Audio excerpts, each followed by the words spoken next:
Hi guys, আসসালামু আলাইকুম। Welcome to my another video. আজকে আমি তোমাদেরকে একদম পারফেক্ট পিৎজা বাসায় একদম সহজ রেসিপি শেয়ার করব, তাও আবার চিজ ছাড়া, একটা নতুন প্রক্রিয়ায়। তো আশা করছি তোমাদের ভিডিওটা ভালো লাগবে। তো বেশি কথা না বলে চলো পিৎজা বানাতে চলে যাই। পিৎজা বানানোর জন্য এখানে ফার্স্ট আমি একটা বাটিতে হালকা কুসুম গরম পানির ভিতরে হালকা চিনি, লবণ আর ইস্টটা 20 মিনিটের জন্য ঢেকে রেখে দিচ্ছি। 20 মিনিট পরে এটাকে আমাদের ইউজ করতে হবে। এটা 15 মিনিট রেখে দিলেও হবে। আর এরই মাঝে তোমাদেরকে দেখাবো ঘরে ইনস্ট্যান্ট তৈরি করা পিৎজা সস। এখানে আমি হালকা চিনি, চিলি ফ্লেক্স ইউজ করেছি। তোমাদের বাসায় যদি অরিগ্যানো থাকে তোমরা এখানে অরিগ্যানো অ্যাড করে দিও। তারপরে আমরা নর্মাল যে সসটা ব্যবহার করি সেই সসটাই অ্যাড করে দিয়েছি। তোমরা এখানে চিনিটা হালকা পরিমাণে ইউজ করো। এখানে যদি সসের কোনো টক ফ্লেভার থাকে সেই টক ফ্লেভারটা ব্যালেন্স করতে সাহায্য করে। তো আজকের রেসিপিটা যেহেতু ইজি রেসিপি, তো এখানে আমি আমার বাসায় রান্না করা মুরগির মাংস থেকে 3 পিস এরকম মাংস এরকম টাইপের নিয়েছি।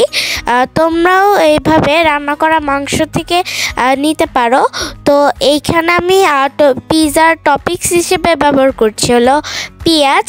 এখানে আমি পেঁয়াজের খোসা ভালোভাবে ছাড়িয়ে নিয়ে ধুয়ে নিয়ে এসেছি। তো এটাকে আমি চপিং বোর্ডার ছুরির সাহায্যে ভালোভাবে কেটে নিচ্ছি। আর এটা কিন্তু আমি গোল গোল শেপ করে কেটে নিয়েছি।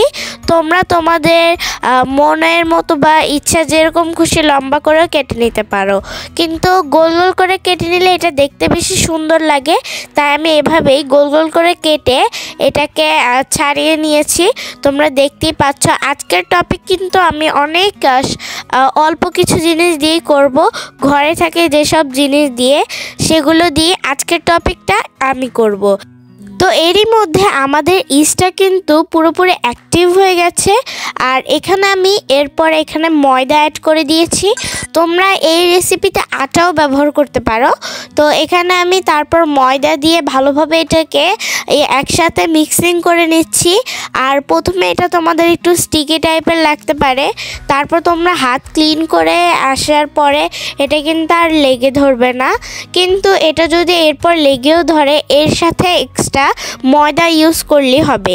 তো এভাবে করে আমি এটাকে রেস্টে রাখবো 2 থেকে 3 ঘন্টার মতো। আর এখানে আমি দেখিয়ে দিলাম এটা একটু হাতের সাথে স্টিকি হচ্ছে না, আর এটা অনেক সফট হয়েছে। তো এটা 2-3 ঘন্টার জন্য রেখে দিয়ে আমরা অন্য কাজ করতে যাব। তো এখানে আমি আজকের পিৎজা যেহেতু চিজ ছাড়া বানাবো, তো আজকের পিৎজাতে আমি ব্যবহার করব ঘরোয়া উপায়ে তৈরি করা হোয়াইট সস। তো আজকের হোয়াইট সস বানানোর জন্য আমরা এখানে ব্যবহার করছি হালকা তেল দিয়ে। তেলটাকে হালকা গরম করে এখানে অ্যাড করে দিব সামান্য পরিমাণের ময়দা বা আটা। এখানে ময়দা বা আটা দিয়ে ভালোভাবে এটাকে নাড়াচাড়া দিতে হবে। আর এখানে কিন্তু একদম মিডিয়াম আঁচে থাকতে হবে। আর এই যে এটা যেন ময়দাটা যেন পুড়ে না ধরে সেই দিকেও একদম খেয়াল রাখতে হবে। তারপর এখানে আমরা অ্যাড করে দিব আগে থেকেই জাল দিয়ে রাখা দুধ। আর তারপর এখানে অ্যাড করে দিচ্ছি গোলমরিচের গুঁড়া, আর দিচ্ছি সামান্য পরিমাণে চিনি এবং লবণ। আজকে এই রেসিপিটায় প্রথমে তেলের বদলে কিন্তু আপনারা বাটার ইউজ করতে পারেন। বাটার বা ঘি ইউজ করলে এটা টেস্টটা আরও বেটার আসবে। তো এটা কিছুক্ষণের ভিতরেই ঘন হয়ে আসবে। আর এখানে দেখেন এটা চামচ দিয়ে টান দেওয়ার পর মাঝখানে একটু ফাঁকা থাকছে। এই পর্যায়ে আপনারা বুঝবেন আপনাদের হোয়াইট সসটা রেডি। তো এরই মধ্যে কিন্তু আমাদের পিৎজার ডোটা একদমই রেডি হয়ে গেছে। আর এটা দেখেন এটা কতটা পরিমাণের ফুলে উঠেছে।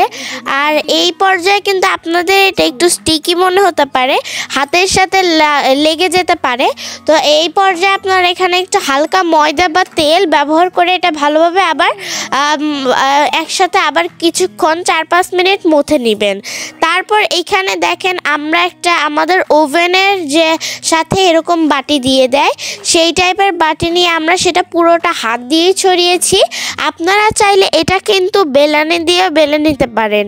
তো ছড়িয়ে নেওয়ার পরে আমরা সাইডে কিন্তু হালকা মোটা করে দিয়েছি। তারপর এখানে আমরা কাঁটা চামচ দিয়ে এটাকে ভালোভাবে ছিদ্র করে দিচ্ছি যাতে এটা আর ফুলে না ওঠে। তো এখানে ভালোভাবে ছিদ্র করে নেওয়ার পরে এখানে আমরা ব্যবহার করছি আমাদের বাসায় তৈরি করা ইনস্ট্যান্ট সেই পিৎজা সসটা। তো এখানে পিৎজা সসটা আমি ভালোভাবে মাখিয়ে নিচ্ছি। আপনারা পিৎজা সসটার রেসিপি অবশ্যই ট্রাই করবেন, কারণ পিৎজার কিন্তু সবচেয়ে ইম্পর্টেন্ট হলো পিৎজা সস। তো এখানে আমি ভালোভাবে এটাকে মাখিয়ে নিয়েছি। তারপরে এখানে আমরা ইউজ করব হলো আমরা যে বাসায় হোয়াইট সসটা বানিয়েছি সেই হোয়াইট সসটা। এখানে দেখেন হোয়াইট সসটা কতটা ঘন হয়ে এসেছে, আর এটা কিন্তু চিজের বদলে দেওয়া হয়। আর এটা এতটা ঘন চিজের বদলে খেতেও কিন্তু এটা অনেক ভালো লাগে। আপনারা অবশ্যই এটা বানাবেন, এটা ঘরোয়া পদ্ধতিতে অনেক ভালো। আর এটা দেখেন এটা ভালোভাবে দিয়ে দিচ্ছি। এটা ভালোভাবে আমরা মাখিয়ে নেওয়ার পরে এখানে ধীরে ধীরে টপিংসগুলো সুন্দর করে সাজিয়ে দিব। তো এটা আমরা কিন্তু একটু মোটা লেয়ার করেই দিয়েছি যাতে এটার ফলে কিন্তু পিৎজাটা অনেক ক্রিমি হবে।